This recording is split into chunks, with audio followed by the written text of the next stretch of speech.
שלום, אני המפקדת מיתר והיום נלמד על פגיעות זרחן.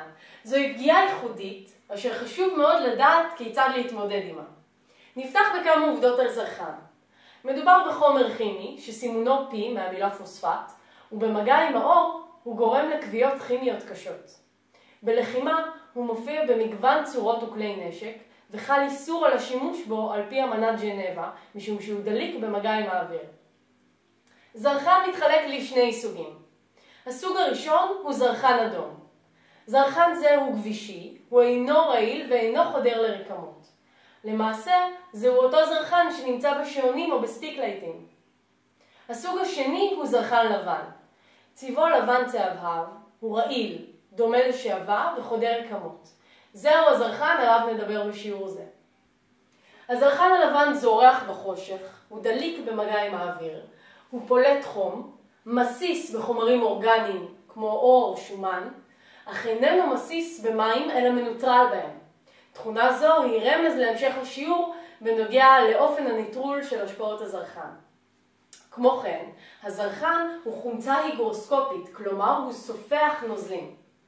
פגיעת הזרחן גורמת לכוויה כימית קשה, המלווה בכאבים עזים וריח בשר חרוך, שעשוי להעלות עשן לבן אפרפר. במקרה של רסיס גדול נראה כתם צהבהב ירקרק, ובמקרה של פגיעת רסיס קטן נראה נקודות שחורות קטנות.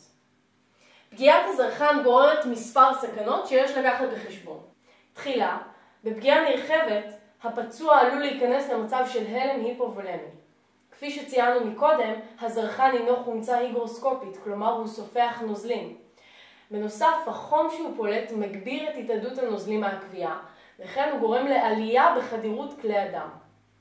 בנוסף, הזרחן עלול לגרום לפגיעה באיברים פנימיים, זיהום והרעלת זרחן שגורמת לאי ספיקת כליות. הטיפול בפגיעת זרחן מתחיל קודם כל בשטיפה מסיבית של האזור במים, כדי לנטרל את הזרחן. הטיפול מתחלק לשלושה שלבים. בשלב ה-S נבצע שג-שג, שטיפה גירוד, שטיפה גירוד. בשלב ה-E נבצע שתי פעולות, הפשטה וחיפוש אחר פציעות נוספות, ולאחר מכן ביצוע חבישה רטובה או תמת, באמצעות תחבושת בטן אליה מחובר סט עירוי זורם. בסבב ההחייאה יש לתת באופן מיידי לפצוע החשוד לפגיעת זרחן 0.5 ליטר נוזלים, ועד 2 ליטר לאחר ייעוץ עם מטפל בכיר. יש להדגיש כי לאורך כל הטיפול יש לשמור על תקשורת עם הפצוע, כדי לעקוב אחר מצבו ולהורות לו לא לגעת בזרחן. טיפול מתקדם בנפגעי זרחן הוא בתאג"ד, וכולל חיבור סט זורם לחבישה ופינגוז, פינוי גוף זר. בבית החולים עשויה להתבצע התריית רקמות, אמבט מים לניטרול שיירי הזרחן, בדיקה סופית בחדר חושך וטיפול תרופתי. עד כאן שיעור זרחן. נתראה בשיעור הבא. בהצלחה.